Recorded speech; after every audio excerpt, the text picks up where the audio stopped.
Oke, baik. Pada saat ini kita masuk pada materi Overview of Nutrition, bab yang pertama atau chapter yang pertama, bagian yang kedua.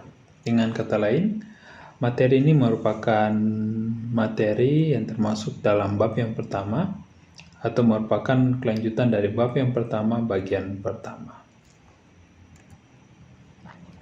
Di dalam materi kita hari ini, kita akan melihat tentang pemahaman pengertian ilmu nutrisi, bahkan dihubungkan juga dengan perkembangan dan penelitian-penelitian yang berhubungan dengan nutrition. Nah, the science of nutrition. Ilmu gizi adalah ilmu yang pelajari zat gizi dan zat lain dalam makanan dan penggunaannya oleh tubuh. Dasar ilmu dari nutrisi itu bergantung sebenarnya pada beberapa ilmu lain, yaitu termasuk di dalamnya biologi, biokimia, dan fisiologi.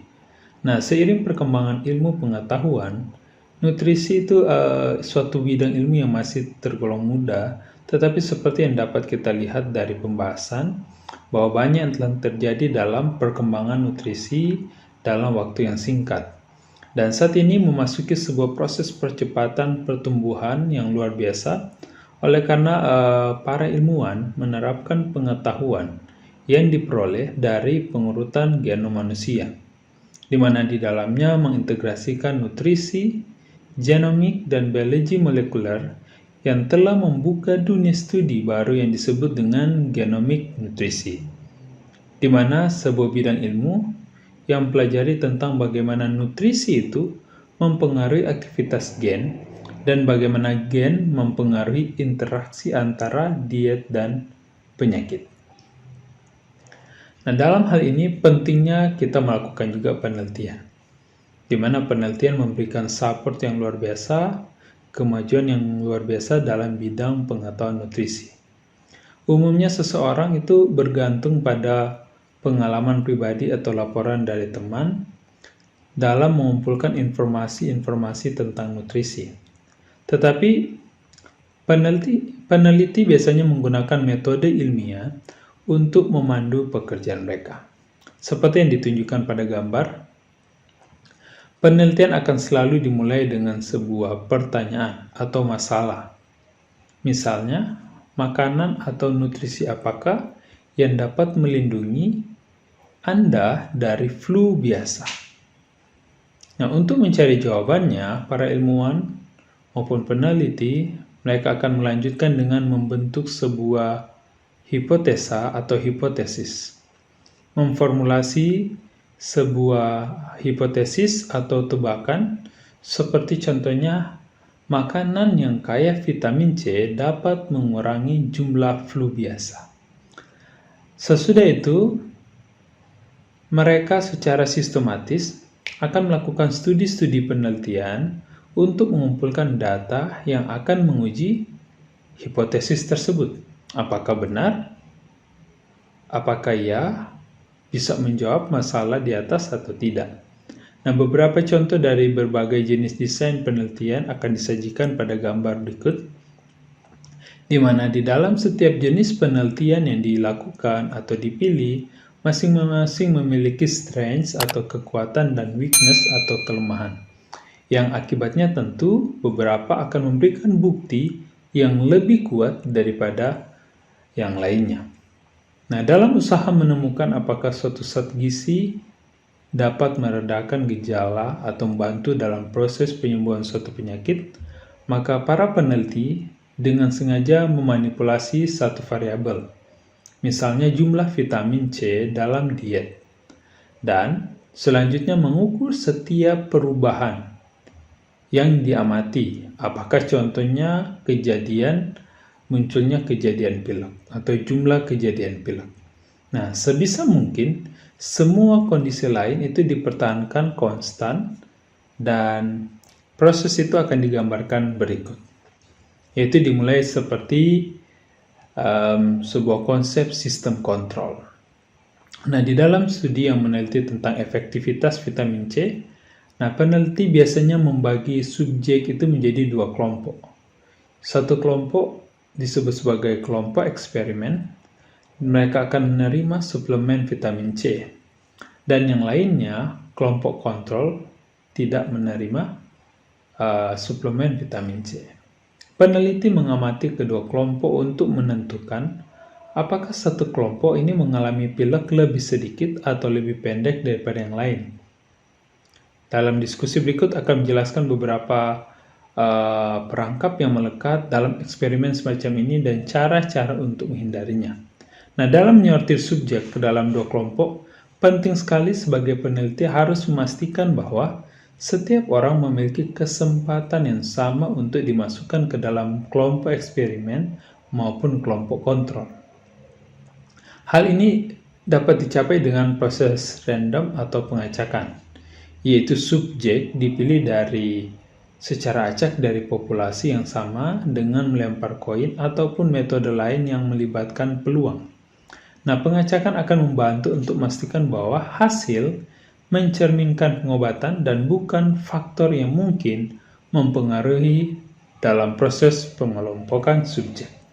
Nah, yang penting, kedua kelompok harus serupa dan harus memiliki rekam jejak yang sama sehubungan dengan pilek untuk mengesampingkan kemungkinan bahwa perbedaan yang teramati dalam nilai, tingkat keparahan, durasi pilek yang mungkin tetap terjadi. Nah, jika misalnya kelompok kontrol biasanya terserang flu 2 kali lebih banyak daripada kelompok eksperimen, maka tentu informasi ini tidak akan membuktikan apa-apa. Nah, dalam percobaan yang melibatkan zat gizi, pola makan kedua kelompok juga harus serupa, terutama berkenaan dengan zat gizi yang dipelajari atau zat nutrisi yang dipelajari. Jika mereka yang berada dalam kelompok eksperimen menerima lebih sedikit vitamin C dari makanan mereka yang biasa, maka tentu efek suplemen itu mungkin tidak akan terlihat. Yang lainnya adalah ukuran sampel. Nah, untuk memastikan bahwa variasi peluang antara kedua kelompok tidak mempengaruhi hasil, tentu membutuhkan sebuah kelompok yang besar. Misalnya, jika salah satu anggota kelompok terdiri dari 5 orang terkena flu berat secara kebetulan, maka kondisi ini akan menarik data rata-rata seluruh kelompok ke arah pilek yang parah. Tetapi jika salah satu anggota kelompok yang terdiri dari 500 orang terkena flu parah, tentu hal ini tidak akan terlalu mempengaruhi data rata-rata anggota kelompok. Nah, metode statistik digunakan untuk menentukan apakah perbedaan antara kelompok dari berbagai ukuran mendukung hipotesa yang ada. Selanjutnya, placebo. Jika orang yang mengkonsumsi vitamin C untuk pilek percaya bahwa itu akan menyembuhkan mereka, maka tentu peluang mereka untuk sembuh mungkin naik ataupun mungkin meningkat. Nah, mengambil apapun yang diyakini bermanfaat dapat mempengaruhi proses pemulihan. Nah, fenomena ini hasil dari ekspektasi yang dikenal sebagai efek placebo. Nah, dalam eksperimen yang dirancang untuk menentukan efek vitamin C pada pilek, nah efek main body ini harus dikontrol dengan ketat. Karena keparahan gejala seringkali merupakan ukuran subjektif, dan orang-orang yang percaya bahwa mereka menerima pengobatan mungkin melaporkan gejala-gejala yang kurang parah. Nah, salah satu cara para peneliti mengontrol efek placebo adalah dengan memberikan pil kepada semua peserta. Mereka yang dalam kelompok eksperimen misalnya menerima pil yang mengandung vitamin C, sedangkan mereka yang berada dalam kelompok kontrol menerima placebo, yaitu pil dengan penampilan dan rasa yang serupa namun mengandung bahan yang tidak aktif. Dengan cara ini, harapan kedua kelompok akan sama dan tidak perlu meyakinkan semua subjek bahwa mereka telah menerima suplemen vitamin C, tetapi tingkat kepercayaan atau ketidakpercayaan harus sama pada kedua kelompok. Nah, sebuah studi yang dilakukan di bawah kondisi ini disebut dengan eksperimen buta, yaitu subjek tidak tahu apakah mereka termasuk pada anggota kelompok eksperimen yang menerima pengobatan atau treatment atau masuk pada kelompok kontrol yang menerima placebo. Nah, ada beberapa contoh desain penelitian, ya, yang dalam hal ini epidemiological studies. Ada yang disebut dengan cross-sectional, di mana peneliti mengobservasi berapa banyak dan jenis makanan apa yang dikonsumsi oleh sekelompok orang dan bagaimana kondisi kesehatan orang-orang tersebut. Penemuan mereka mengidentifikasi faktor-faktor yang mungkin mempengaruhi kejadian suatu penyakit pada populasi yang berbeda. Contohnya, orang-orang Mediterania, mereka mengkonsumsi anggur yang banyak, mengkonsumsi makanan yang banyak lemak dari minyak zaitun, namun memiliki kejadian penyakit jantung yang rendah dibandingkan dengan Eropa Utara maupun Eropa bagian utara maupun Amerika Utara. Case control, contohnya di sini dikatakan bahwa peneliti membandingkan orang yang melakukan dan tidak melakukan, yang tidak memiliki kondisi seperti penyakit yang tentu dihubungkan dengan kedekatan pada umur mereka, cocok dan umur mereka, jenis kelamin mereka, maupun variabel kunci lainnya, sehingga perbedaan-perbedaan faktor-faktor akan dapat ditentukan. Nah, perbedaan ini dapat menjelaskan kondisi-kondisi yang terjadi pada kelompok tersebut. Contohnya, orang-orang dengan adanya goiter atau pembengkakan pada leher, pada kelenjar tiroid mereka didapati kurang kandungan iodin pada diet mereka. Sedangkan desain research dalam bentuk cohort, di mana dalam hal ini peneliti menganalisa data yang dikumpulkan dari kelompok-kelompok orang yang dipilih pada interval dan periode waktu tertentu. Contohnya, data-data dikumpulkan secara berkala selama beberapa dekade, lebih dari 5.000 orang secara acak, dan dipilih dari kota Framingham, Massachusetts, dan hal itu dilakukan pada tahun 1948. Dan hal ini menunjukkan bahwa adanya resiko serangan jantung meningkat ketika kolesterol darah meningkat. Nah, kalau tadi epidemiological studies, sekarang kita coba lihat jenis-jenis experimental studies. Yang pertama adalah laboratory based animal studies, di mana para peneliti memberikan makanan-makanan diet tertentu yang kemudian memberikan atau merusak nutrisi-nutrisi tertentu, dan kemudian mengobservasi adanya perubahan-perubahan di dalam kesehatan, ya, dalam kondisi. Nah, penelitian seperti ini mungkin, ya, menyebabkan menguji penyakit yang mungkin muncul dan pengobatan-pengobatan di dalam pengobatan seperti apa yang bisa dilakukan di laboratorium, di mana semua kondisi bisa dikontrol atau dikendalikan atau bahkan diketahui. Contohnya, tikus yang diberikan makan diet tinggi lemak, makan dalam jumlah yang lebih kurang daripada tikus yang diberikan diet dengan rendah lemak, sehingga diharapkan mereka menerima jumlah kilokalori yang sama. Tetapi didapati bahwa tikus yang diberikan makan dengan diet tinggi lemak menjadi terkena kondisi obesitas yang berat. Selanjutnya, desain research dalam bentuk laboratory based in vitro studies, di mana para peneliti menguji efek-efek dari variabel-variabel tertentu pada jaringan, pada sel, ataupun molekul yang diisolasi dari makhluk hidup atau organisme makhluk hidup. Contohnya, di laboratorium menemukan bahwa minyak ikan menghambat pertumbuhan dan aktivitas dari bakteri yang terdapat pada dalam proses pembentukan ulcer atau luka.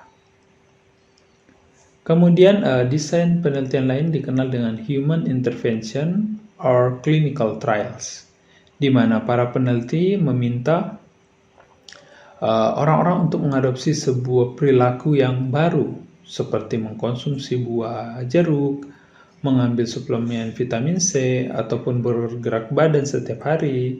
Dan percobaan ini menolong untuk menentukan efektivitas tindakan pada pengembangan atau pencegahan penyakit. Contohnya pada penyakit jantung, ya. Faktor risiko penyakit jantung meningkat ketika seseorang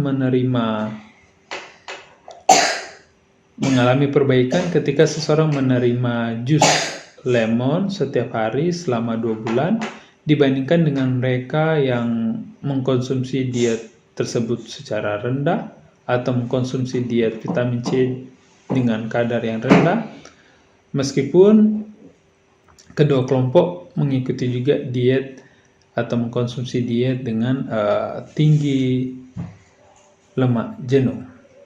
Nah, dikenal juga dalam penelitian ada yang disebut dengan double blind, di mana ketika subjek dan peneliti tidak mengetahui subjek mana yang termasuk dalam kelompok mana, ya. Dan penelitian ini disebut dengan double blind experiment. Nah, menjadi manusia yang bisa salah dan memiliki investasi emosional dan terkadang finansial dalam hasil yang sukses. Nah, peneliti mungkin mencatat dan menafsirkan hasil dengan bias ke arah yang diharapkan. Nah, untuk mencegah bias tersebut, pil-pil yang digunakan akan dikodekan oleh pihak ketiga yang tidak mengungkapkan kepada peneliti subjek mana yang termasuk dalam kelompok sampai semua hasil telah dicatat. Oke, ini ada beberapa tipe penelitian seperti disampaikan tadi, dan kelemahan dan kekuatan dari desain penelitian tersebut.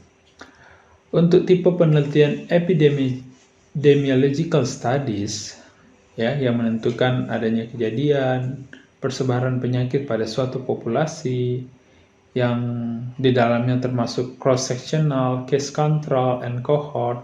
Kekuatannya di sini dikatakan bahwa dapat mempersempit daftar kemungkinan penyebab dan dapat meningkatkan pertanyaan tentang nilai dari penelitian-penelitian tipe yang lain. Dan kemudian kelemahannya tidak dapat mengendalikan variabel-variabel yang mungkin mempengaruhi pengembangan pencegahan dari sebuah penyakit, dan tidak dapat membuktikan penyebab dan efeknya. Sedangkan laboratory based studies, dia mengeksplorasi efek-efek dari variabel-variabel secara khusus, baik pada jaringan, sel, atau molekul, yang kemudian bisa dilakukan secara in vitro or on animals, atau dilakukan pada hewan atau binatang. Kekuatannya tentu bisa mengontrol kondisi yang ada, bisa menentukan efek-efek dari sebuah variabel. Dan kelemahannya adalah tidak dapat diaplikasikan hasilnya dari tes tabung atau hewan kepada manusia. Tipe penelitian yang terakhir adalah human intervention or clinical trials, di mana tentu melibatkan manusia yang mengikuti sebuah percobaan tertentu. Nah, kekuatannya adalah bisa mengontrol keadaan, kondisi, dan bisa menggunakan penemuan kepada beberapa kelompok orang atau manusia.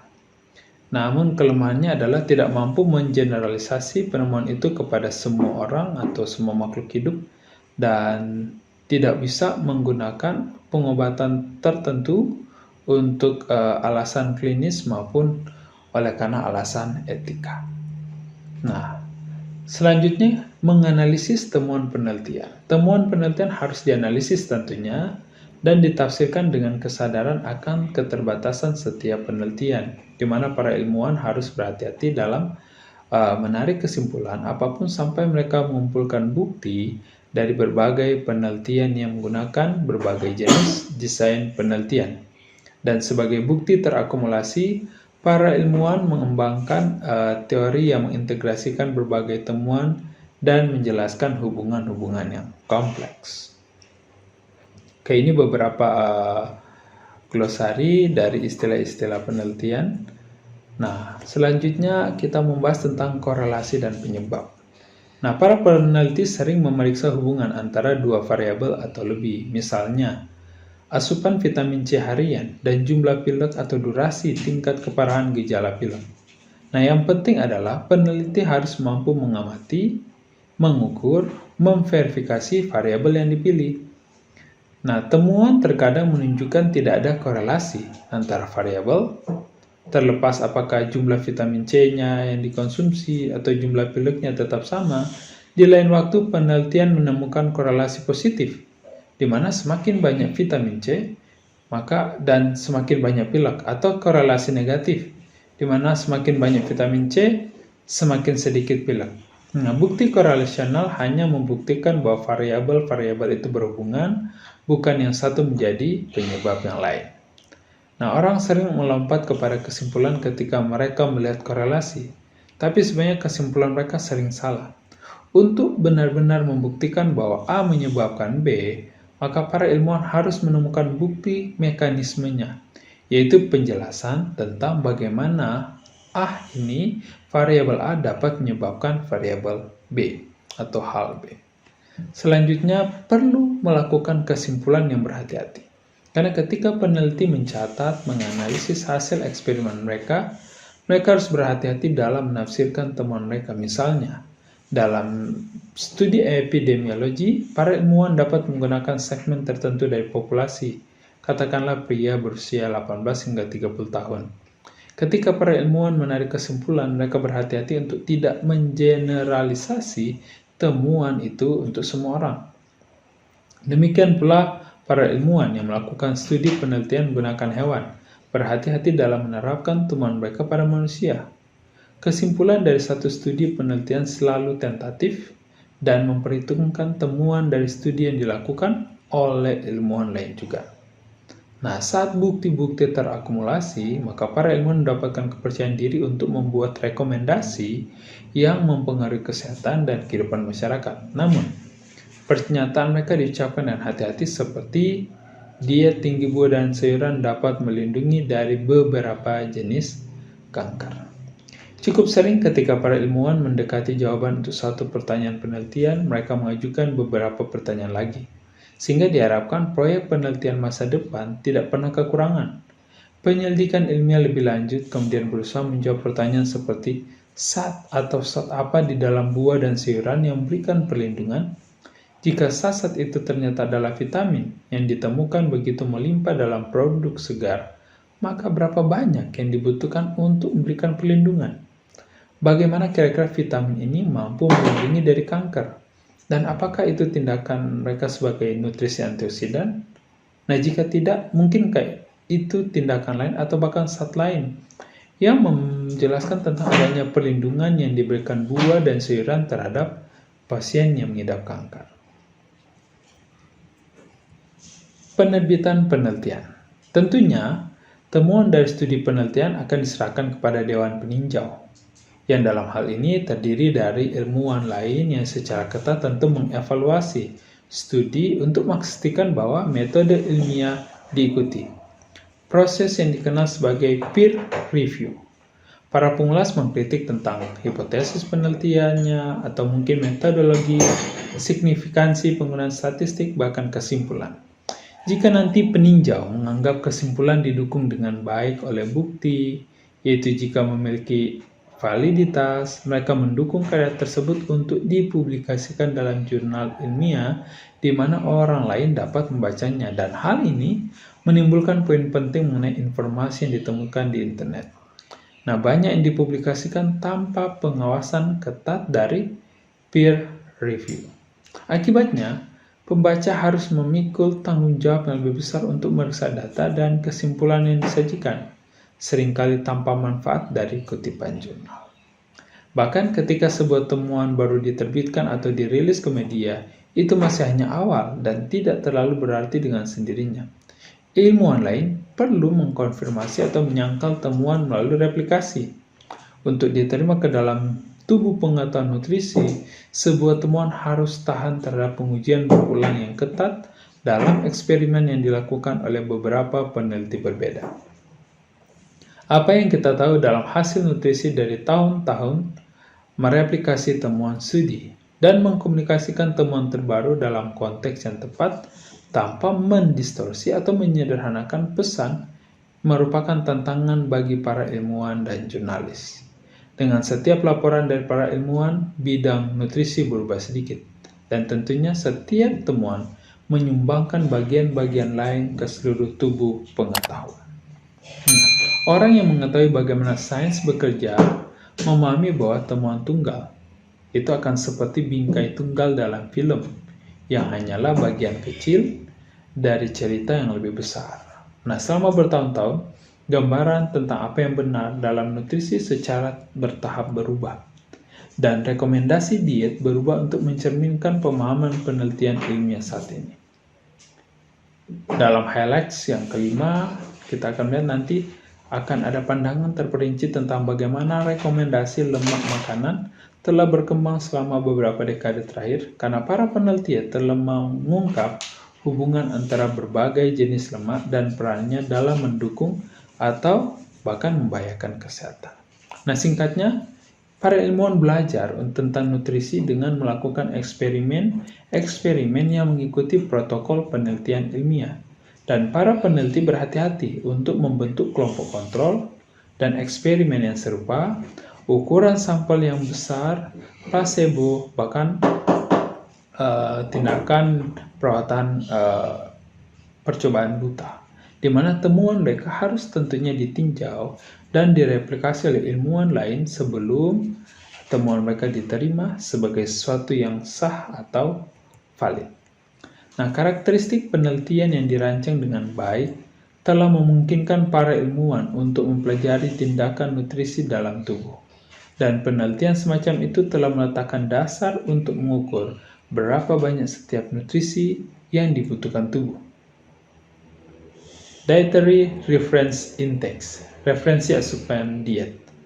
Nah, dengan menggunakan hasil-hasil ribuan penelitian, para ahli nutrisi berusaha untuk menghasilkan seperangkat standar yang diharapkan mampu menentukan jumlah energi, nutrisi, komponen makanan lainnya, dan aktivitas fisik yang diharapkan mendukung kesehatan.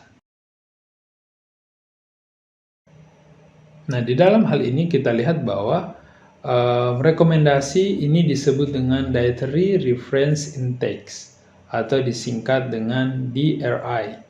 Dan hal ini mencerminkan bagaimana upaya-upaya kolaboratif para peneliti yang ada di Amerika Serikat maupun Kanada.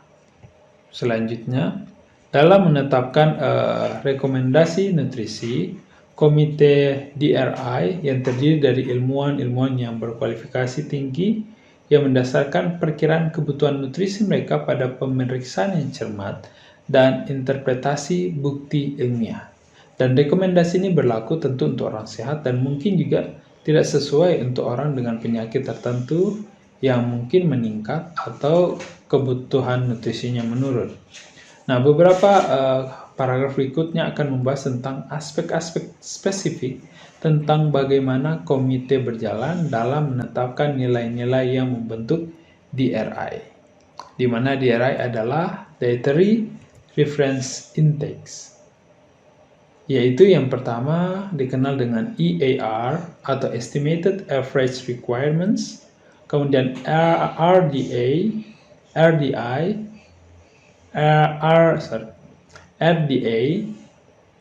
Recommended Dietary Allowance, dan kemudian Adequate Intakes, AI, Adequate Intakes, dan kemudian ada Tolerable Upper Intake Levels, UL, Tolerable Upper Intake level.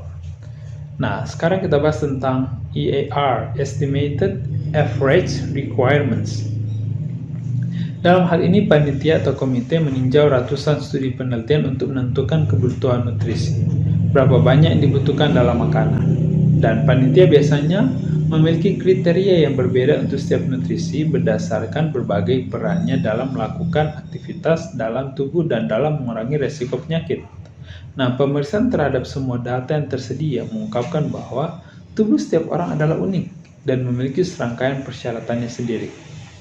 Pria berbeda dari wanita, dan kebutuhan berubah seiring pertumbuhan manusia dari masa bayi hingga usia tua. Untuk alasan ini, komite mengelompokkan rekomendasinya untuk orang ke dalam kelompok berdasarkan usia dan jenis kelamin. Meski begitu, persyaratan pasti untuk orang dan usia dan jenis kelamin yang sama kemungkinan bisa berbeda. Misalnya, orang A mungkin membutuhkan 40 unit nutrisi tertentu setiap hari. Orang B membutuhkan 35, orang C 57. Dengan melihat cukup banyak orang mungkin mengungkapkan bahwa kebutuhan individu mereka jatuh ke dalam distribusi yang simetris, dengan sebagian besar mendekati titik tengah dan hanya sedikit di bagian ekstrim. Dengan menggunakan informasi ini, panitia bisa menentukan perkiraan kebutuhan rata-rata untuk setiap nutrisi, jumlah rata-rata yang tampaknya cukup untuk separuh populasi. Dietary Reference Index adalah sekumpulan nilai asupan gizi untuk orang-orang sehat di Amerika Serikat maupun Kanada, di mana nilai-nilai ini digunakan untuk merencanakan dan menilai diet yang termasuk di dalamnya adalah Estimated Average Requirements, Recommended Dietary Allowance, Adequate Intakes, dan Tolerable Upper Intake Levels, di mana persyaratan yaitu asupan nutrisi terendah yang berkelanjutan yang akan mempertahankan atau ditentukan kriteria kecukupannya. RDA, Recommended Dietary Allowance.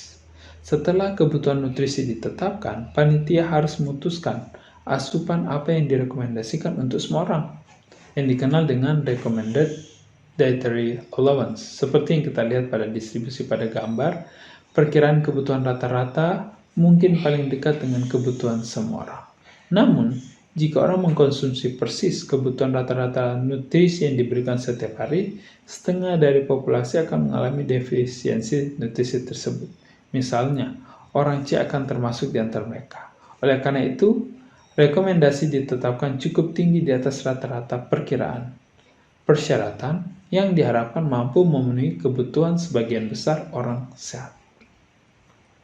Jumlah kecil di atas kebutuhan harian tidak membahayakan tentunya, sedangkan jumlah di bawah kebutuhan dapat menyebabkan masalah-masalah kesehatan. Nah, ketika asupan nutrisi orang secara konsisten kekurangan, simpanan nutrisi mereka menurun, dan seiring waktu penurunan ini menyebabkan kesehatan yang buruk dan gejala defisiensi. Oleh karena itu, untuk memastikan bahwa angka kecukupan gizi memenuhi kebutuhan sebanyak mungkin orang, maka AKG ditetapkan mendekati batas atas kisaran perkiraan kebutuhan penduduk. Dalam contoh ini, Recommended Dietary Allowance yang wajar mungkin 63 unit sehari. Ya. Titik tersebut dapat dihitung secara matematis sehingga mencakup sekitar 98% populasi. Hampir semua orang, termasuk orang C, yang kebutuhannya lebih tinggi dari rata-rata akan ditanggung jika mereka memenuhi tujuan diet ini. Nah, persyaratan yang relatif sedikit orang akan melebihi rekomendasi ini dan bahkan kemudian mereka tidak akan melebihi banyak. Nah, ada yang dikenal dengan asupan yang madai. Untuk beberapa nutrisi, tidak ada bukti ilmiah yang cukup untuk menentukan perkiraan kebutuhan rata-rata. Dalam kasus ini, komite menetapkan intake yang memadai alih-alih sebuah RDA. AI mencerminkan jumlah rata-rata nutrisi yang dimiliki sekelompok orang sehat. Ini gambaran tentang penentuan EAR dan kemudian RDA, kemudian dibandingkan antara Estimated Average Requirements dan kemudian Recommended Dietary Allowance. Dalam contoh ini kita lihat bahwa RDA yang wajar mungkin di sini dituliskan 63 unit. sehari, di mana titik tersebut dapat dihitung secara matematis sehingga mencakup sekitar 98% populasi, hampir semua orang, termasuk orang C yang kebutuhannya lebih tinggi dari rata-rata. Akan ditanggung jika mereka memenuhi tujuan diet. Nah, persyaratan yang relatif sedikit orang akan melebihi rekomendasi ini dan bahkan mereka tidak akan melebihi banyak. Dan selanjutnya dikatakan bahwa meskipun RDA dan AI berfungsi sebagai tujuan asupan nutrisi bagi individu, perbedaan mereka patut diperhatikan, di mana RDA untuk nutrisi tertentu didasarkan pada bukti ilmiah yang cukup untuk memperkirakan bahwa kebutuhan hampir semua orang sehat akan terpenuhi. AI di sisi lain harus lebih mengandalkan penilaian ilmiah karena bukti yang cukup kurang. Persentase orang yang tercakup oleh AI tidak diketahui, dan AI diharapkan melebihi persyaratan rata-rata, tetapi mungkin mencakup lebih banyak atau lebih sedikit orang daripada yang bisa dicakup oleh RDA. Untuk alasan ini, nilai AI lebih tentatif daripada RDA. Tabel di sampul materi kita dalam mengidentifikasi nutrisi mana yang memiliki RDA dan mana yang memiliki AI, di mana akan ditampilkan dalam bentuk tabel yang di sana menyajikan nilai RDA dan AI untuk vitamin dan mineral. Tolerable upper intake levels. Seperti disebutkan sebelumnya bahwa asupan nutrisi yang direkomendasikan sangat banyak dan tidak harus mencakup setiap individu untuk setiap nutrisi. Namun demikian, mungkin yang terbaik adalah tidak melebihi rekomendasi ini, terlalu banyak atau sangat sering. Toleransi individu untuk nutrisi dosis tinggi bervariasi, dan di suatu tempat di atas asupan yang direkomendasikan adalah titik di mana nutrisi cenderung menjadi rancu. Dan titik ini dikenal sebagai tolerable upper intake levels atau tingkat asupan atas yang dapat ditoleransi. Adalah naif dan tidak akurat untuk menganggap rekomendasi sebagai jumlah minimum, karena pandangan yang lebih akurat adalah melihat kebutuhan nutrisi seseorang berada dalam kisaran, zona marginal, dan bahaya baik di bawah maupun di atasnya. Nah, memperhatikan tingkat atas sangat berguna dalam menjaga asupan konsumsi nutrisi yang berlebihan yang mungkin terjadi ketika orang menggunakan suplemen dosis besar dan makanan yang diperkaya secara teratur. Bab selanjutnya akan membahas bagaimana bahaya yang terkait dengan asupan vitamin dan mineral yang terlalu tinggi dan menyajikan tabel yang menyertakan tentang tingkat atas untuk nutrisi tertentu. Menetapkan rekomendasi energi. Dalam hal ini berbeda dengan nilai RDA atau AI untuk nutrisi, rekomendasi untuk energi tidak mudah ya. Kelebihan energi tidak dapat segera dikeluarkan dan hanya disimpan sebagai lemak tubuh. Cadangan ini mungkin bermanfaat ketika tidak makan, tetapi mereka juga dapat menyebabkan obesitas ataupun konsekuensi kesehatan yang terkait. Ada yang disebut juga dengan istilah estimated energy requirement, yaitu perkiraan kebutuhan energi. Rekomendasi energi, yang disebut dengan perkiraan kebutuhan energi, yang mewakili rata-rata asupan energi makanan yang akan menjaga keseimbangan energi pada seseorang yang memiliki berat badan yang sehat dan tingkat aktivitas fisik. Keseimbangan adalah kunci untuk rekomendasi energi, di mana energi yang cukup dibutuhkan untuk mempertahankan hidup yang sehat dan aktif. Tetapi terlalu banyak energi dapat menyebabkan penambahan berat badan dan obesitas. Karena setiap jumlah yang melebihi kebutuhan energi akan mengakibatkan penambahan berat badan. Tidak ada tingkat energi yang lebih tinggi yang telah ditentukan. Acceptable macronutrient distribution range. Rentang distribusi makronutrien yang dapat diterima atau acceptable macronutrient distribution range. Orang tidak makan energi secara langsung. Mereka memperoleh energi dari makanan yang mengandung karbohidrat, lemak, dan protein. Masing-masing dari ketiga nutrisi penghasil energi ini berkontribusi pada total asupan energi, dan kontribusi tersebut bervariasi dalam kaitannya satu sama lain. Komite DRI telah menetapkan bahwa komposisi diet yang menyediakan energi dan nutrisi yang cukup dan mengurangi resiko penyakit kronis adalah 45-65% kalori dari apa yang kita makan haruslah dari karbohidrat, 20-35% kalori dari lemak, 10-35% berasal dari protein. Nilai-nilai ini dikenal dengan acceptable macronutrient distribution range. Tolerable upper intake level, jumlah nutrisi hasil harian maksimum yang tampaknya aman bagi kebanyakan orang sehat, dan di luar itu terdapat peningkatan risiko efek kesehatan yang merugikan.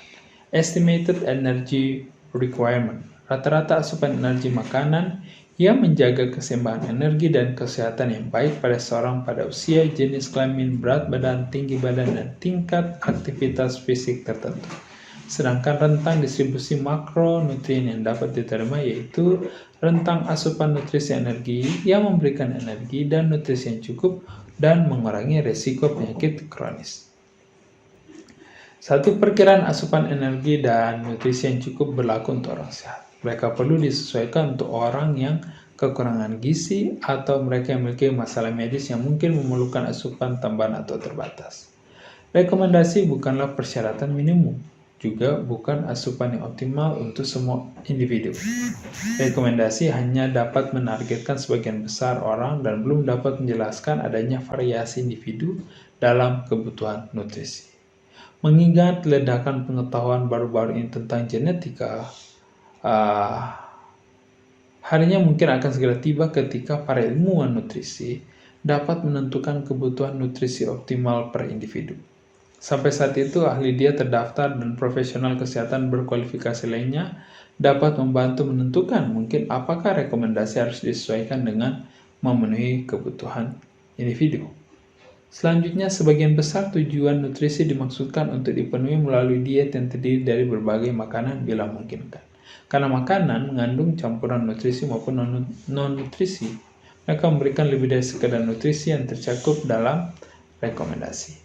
Asupan vitamin dan mineral yang berlebihan tidak mungkin terjadi jika berasal dari makanan, bukan dari suplemen. Rekomendasi berlaku untuk asupan harian rata-rata. Mencoba memenuhi rekomendasi untuk setiap nutrisi setiap hari itu sulit dan tidak perlu.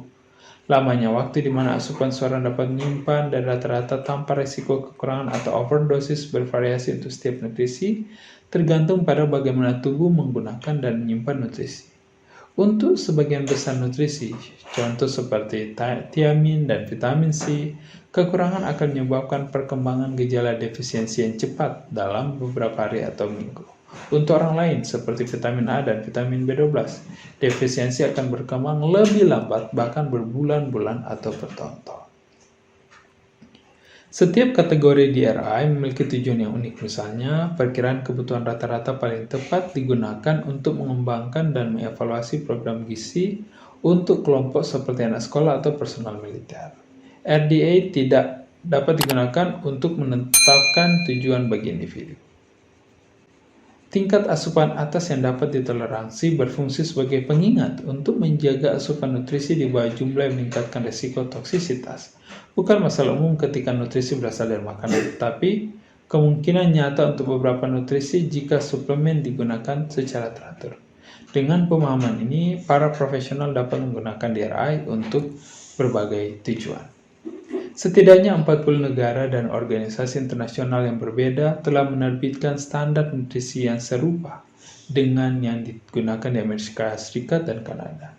Sedikit perbedaan mungkin terlihat, yang mencerminkan perbedaan baik dalam interpretasi data, dari mana standar tersebut diturunkan, maupun dalam kebiasaan makanan aktivitas fisik dari populasi yang mereka layani. Banyak negara menggunakan rekomendasi yang dikembangkan oleh dua kelompok internasional seperti FAO, Organisasi Pangan dan Pertanian, dan WHO, Organisasi Kesehatan Dunia. Rekomendasi FAO atau WHO dianggap cukup untuk menjaga kesehatan di hampir semua orang sehat di seluruh dunia. Ringkasnya bahwa DRI atau Dietary Reference Index adalah seperangkat nilai asupan nutrisi yang dapat digunakan untuk merencanakan dan mengevaluasi diet untuk orang sehat. Sedangkan EAR, perkiraan kebutuhan rata-rata, mendefinisikan jumlah nutrisi yang mendukung fungsi tertentu dalam tubuh untuk setengah dari populasi. Sedangkan RDI didasarkan pada perkiraan kebutuhan rata-rata dan menetapkan tujuan untuk asupan makanan yang akan memenuhi kebutuhan hampir semua orang sehat. Asupan yang memadai memiliki tujuan yang sama ketika RDA tidak dapat ditentukan. Perkiraan kebutuhan energi mendefinisikan jumlah rata-rata asupan energi yang dibutuhkan untuk menjaga keseimbangan energi dan rentang distribusi makronutrien yang dapat diterima, menentukan proporsi yang disumbangkan oleh karbohidrat, lemak, protein untuk diet sehat. Sedangkan tolerable upper intake level menetapkan jumlah tertinggi yang tampaknya aman untuk dikonsumsi secara teratur. Apa yang terjadi ketika seorang tidak mendapatkan cukup atau mendapatkan terlalu banyak nutrisi atau energi? Jika kekurangan atau kelebihan signifikan dari waktu ke waktu, orang tersebut akan menunjukkan tanda-tanda kekurangan gizi. Dengan kekurangan energi, orang tersebut mungkin menunjukkan gejala kekurangan gizi dengan menjadi sangat kurus, kehilangan jaringan otot, dan menjadi rentan terhadap infeksi dan penyakit.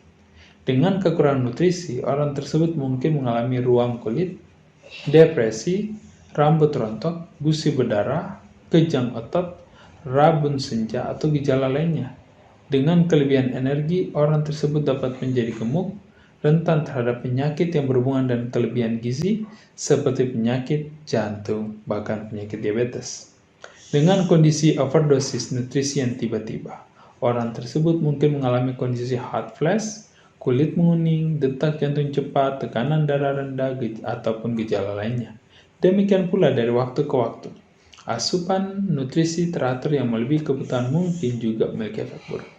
Gejala gizi buruk seperti gejala diare, ruam kulit, kelelahan mudah terlewatkan karena mirip dengan gejala penyakit lain. Tapi, seseorang yang telah belajar bagaimana menggunakan teknik penilaian untuk mendeteksi malnutrisi dapat mengidentifikasi kapan kondisi ini disebabkan oleh nutrisi yang buruk dan dapat merekomendasikan langkah-langkah untuk memperbaikinya.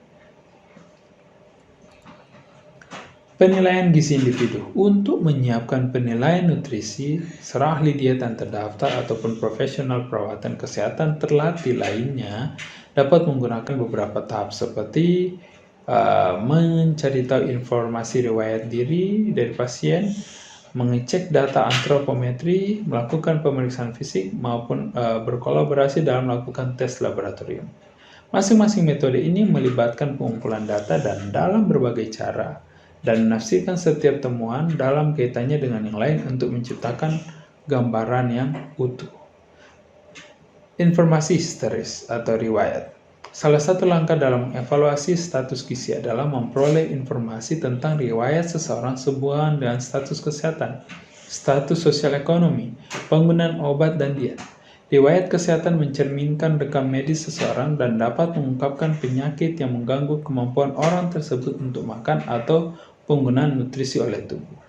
Riwayat penyakit keluarga orang tersebut juga patut diperhatikan, terutama untuk kondisi seperti penyakit jantung yang memiliki kecenderungan genetik untuk diturunkan dalam keluarga.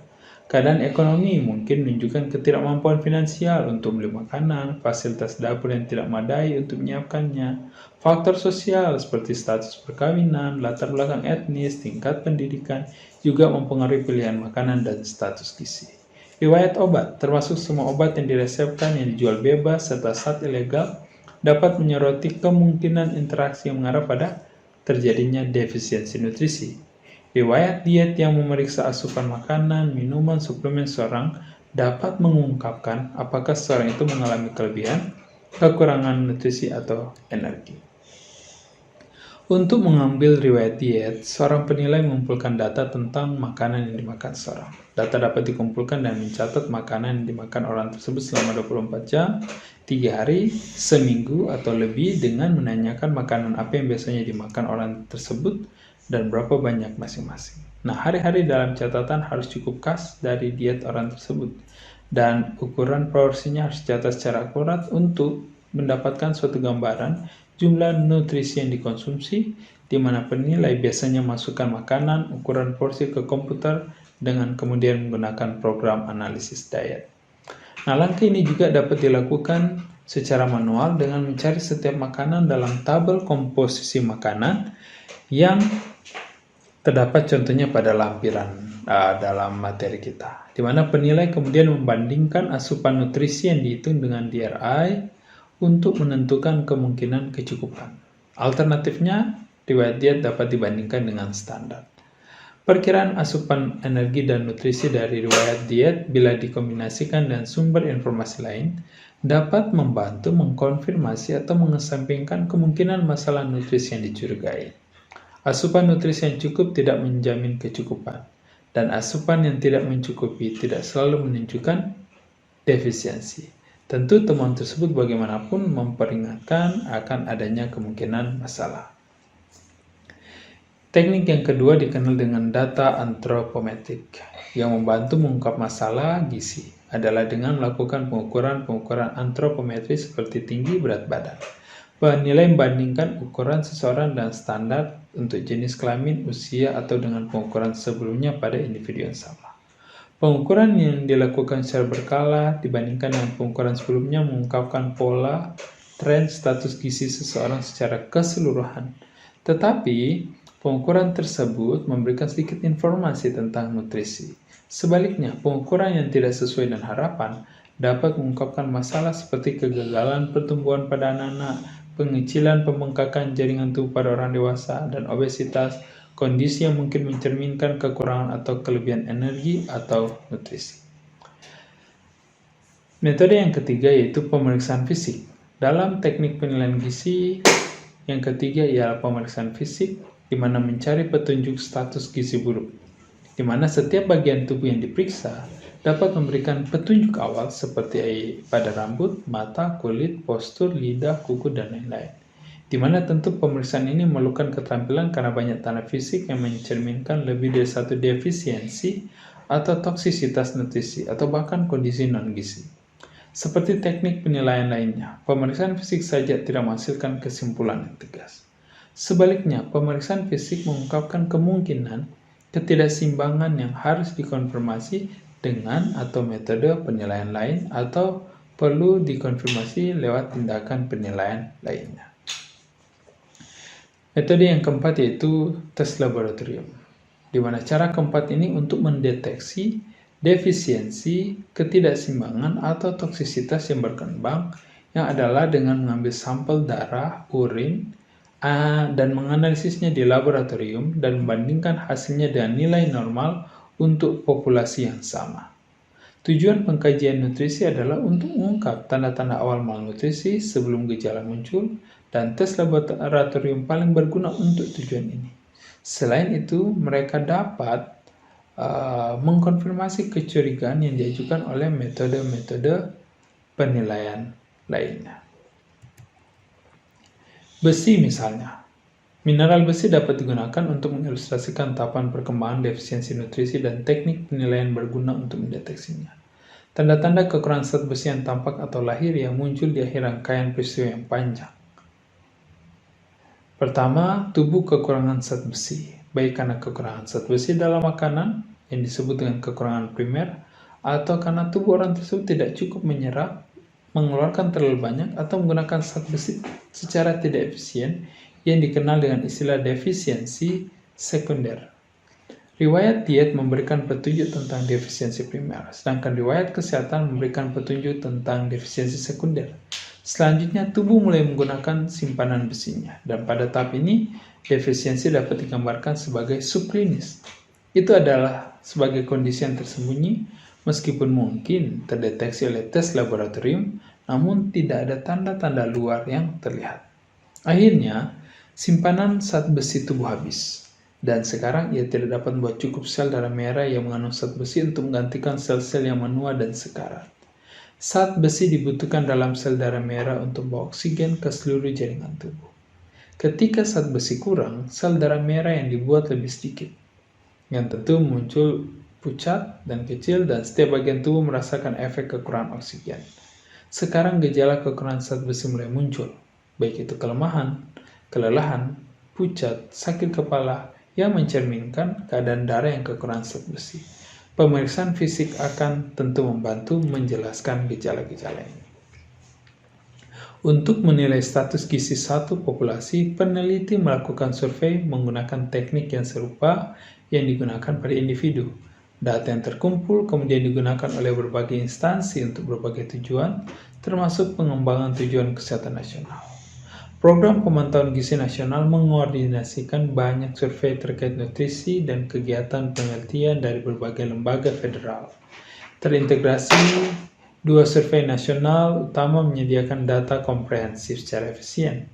Satu survei mungkin mengumpulkan data tentang jenis jumlah makan yang dimakan orang, kemudian penelitian lain menghitung energi nutrisi dalam makanan membandingkan jumlah yang dikonsumsi dan standar, sedangkan survei lain memeriksa orang itu sendiri menggunakan pengukuran antropometrik, pemeriksaan fisik maupun tes laboratorium.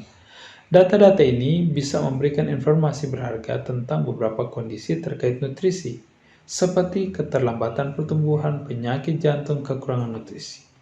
Survei nutrisi nasional seringkali mengambil sampel kelompok beresiko tinggi, seperti keluarga berpenghasilan rendah, wanita hamil, remaja, orang tua, orang Afrika Amerika, dan Meksiko Amerika, yang ini untuk mendapatkan perkiraan akurat tentang status kesehatan maupun kondisi nutrisi mereka. Kekayaan informasi yang dihasilkan dari survei gizi nasional digunakan untuk berbagai tujuan, misalnya dalam kongres. Lewat informasi ini dapat membantu menentukan kebijakan-kebijakan publik tentang pendidikan nutrisi atau gizi, program bantuan pangan, regulasi pasokan makanan, atau para ilmuwan menggunakan informasi tersebut untuk menetapkan prioritas penelitian. Industri makanan menggunakan data ini untuk memandu keputusan dalam hubungan masyarakat dan pengembangan produk. Asupan referensi diet, laporan utama lainnya yang meneliti hubungan antara diet dan kesehatan bergantung pada informasi yang dikumpulkan dari survei nutrisi ini. Dan data ini juga memberikan dasar untuk mengembangkan dan memantau tujuan kesehatan nasional. Orang menjadi kurang gizi ketika mereka mendapatkan terlalu sedikit atau terlalu banyak energi atau nutrisi. Kekurangan, kelebihan, ketidakseimbangan zat gizi menyebabkan penyakit gizi buruk. Untuk mendeteksi malnutrisi pada individu, profesional perawatan kesehatan menggunakan 4 metode penilaian nutrisi. Meninjau data diet, informasi kesehatan mungkin menyarankan masalah-masalah nutrisi pada tahap awal. Sedangkan untuk tes laboratorium dapat mendeteksinya sebelum menjadi jelas. Sedangkan antropometrik, pemeriksaan fisik, mendeteksi masalah hanya setelah menimbulkan gejala. Nah, survei nasional menggunakan metode penelitian serupa untuk mengukur konsumsi makanan masyarakat dan untuk mengevaluasi status gizi penduduk. Diet selalu memainkan peran penting dalam mendukung kesehatan. Penelitian nutrisi awal berfokus pada identifikasi nutrisi dalam makanan yang akan mencegah penyakit umum seperti rakitis, kudis, defisiensi vitamin D, dan vitamin C. Tentu dengan pengetahuan ini, negara-negara maju telah berhasil mempertahankan diri dari penyakit kekurangan gizi. Kelaparan dunia dan penyakit kekurangan gizi masih merupakan ancaman kesehatan utama di negara berkembang. Namun, bukan karena kurangnya pengetahuan gizi. Pada baru ini, penelitian nutrisi berfokus pada penyakit kronis yang terkait dengan energi dan kelebihan nutrisi. Pernah dianggap sebagai masalah negara kaya, penyakit kronis kini juga menjadi epidemi di negara berkembang, di mana menyumbang 3 dari 5 penyebab kematian di seluruh dunia. Dalam tabel 1.5 mencantumkan 10 penyebab utama kematian di Amerika Serikat contohnya. Penyebab ini dinyatakan seolah-olah satu kondisi seperti penyakit jantung menyebabkan kematian. Tetapi sebagian besar penyakit kronis muncul dari berbagai faktor selama bertahun-tahun. Karena seseorang yang meninggal karena penyakit jantung mungkin karena berhubungan dengan kelebihan berat badan, tekanan darah tinggi, pernah menjadi perokok, menghabiskan waktu bertahun-tahun untuk mengkonsumsi makanan tinggi, lemah jenuh, dan terlalu sedikit berolahraga. Tentu saja tidak semua orang yang meninggal karena penyakit jantung sesuai dengan gambaran ini. Juga tidak semua orang dengan karakteristik ini meninggal karena penyakit jantung. Orang yang kelebihan berat badan mungkin bisa meninggal karena komplikasi diabetes, atau yang merokok mungkin meninggal karena kanker. Mereka bahkan mungkin meninggal karena sesuatu yang sama sekali tidak berhubungan dengan faktor-faktor ini, seperti kecelakaan mobil. Namun, studi statistik telah menunjukkan bahwa kondisi dan perilaku tertentu terkait dengan penyakit tertentu. Di dalam tabel 1.5 menyoroti 5 dari 6 penyebab kematian teratas yang memiliki hubungan dengan diet atau alkohol, di mana selama 30 tahun terakhir, Seiring dengan berkembangnya pengetahuan tentang diet dan hubungan penyakit ini, tingkat kematian untuk 4 penyakit ini, jantung, kanker, stroke, dan kecelakaan, menurun. Di mana tingkat kematian karena diabetes, penyakit kronis yang terkait erat dengan obesitas, malah meningkat. Faktor-faktor penyakit kronis. Faktor-faktor yang meningkatkan atau mengurangi resiko berkembangnya penyakit kronis dapat diidentifikasi dengan analisis data statistik. Sebuah hubungan yang kuat antara faktor risiko dan penyakit berarti bahwa ketika faktor tersebut ada, kemungkinan mengembangkan penyakit meningkat. Ini tidak berarti bahwa semua orang dengan faktor risiko akan mengembangkan penyakit. Demikian pula kurangnya faktor risiko tidak menjamin bebas dari penyakit. Namun, rata-rata semakin banyak faktor risiko dalam kehidupan seorang, semakin besar peluang orang tersebut terkena penyakit tersebut. Sebaliknya, semakin sedikit faktor risiko dalam kehidupan seseorang, semakin baik peluang untuk kesehatan yang baik. Ada faktor risiko yang sifatnya tetap, dan ada yang disebut dengan faktor risiko klaster. Tetap di mana risiko cenderung bertahan dari waktu ke waktu. Tanpa intervensi, seorang dewasa muda dengan tekanan darah tinggi kemungkinan besar akan terus memiliki tekanan darah tinggi sebagai orang dewasa yang lebih tua. Misalnya dengan demikian, untuk meminimalkan kerusakan, intervensi dini paling efektif. Faktor risiko klaster, misalnya seseorang mengalami obesitas, mungkin tidak aktif secara fisik, tekanan darah tinggi, memiliki kolesterol darah tinggi. Semua faktor risiko yang berkait dengan penyakit jantung. Intervensi berfokus pada satu faktor risiko, sering juga menguntungkan hal yang lain. Misalnya, aktivitas fisik selain membantu mengurangi berat badan, aktivitas fisik dan penurunan berat badan pada gilirannya juga bisa membantu menurunkan tekanan darah maupun kolesterol darah.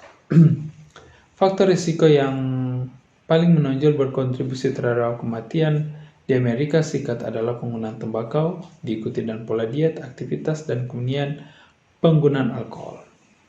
Faktor risiko seperti merokok, diet yang buruk, kurangnya aktivitas fisik, konsumsi alkohol adalah perilaku-perilaku pribadi yang dapat diubah, sehingga keputusan untuk tidak merokok, makan makanan yang seimbang, melakukan aktivitas fisik secara teratur, dan minum alkohol dalam jumlah yang sedang meningkatkan kemungkinan bahwa seseorang akan menikmati kesehatan yang baik. Nah, faktor risiko lain seperti genetik, jenis kelamin, usia juga memainkan peran penting dalam perkembangan penyakit kronis, tetapi tidak dapat diubah. Rekomendasi kesehatan mengakui pengaruh-pengaruh faktor tersebut pada perkembangan penyakit, tetapi mereka harus fokus pada faktor-faktor yang dapat diubah. Ringkasnya bahwa pilihan diet seseorang mempengaruhi kesehatan jangka panjang. Diet tidak hanya memiliki pengaruh pada beberapa penyakit, tetapi terkait erat juga dengan yang lain. Pilihan kehidupan seseorang, seperti aktif dalam aktivitas fisik, menggunakan tembakau ataupun alkohol, tentu mempengaruhi kesehatan, bisa menjadi lebih baik atau lebih buruk.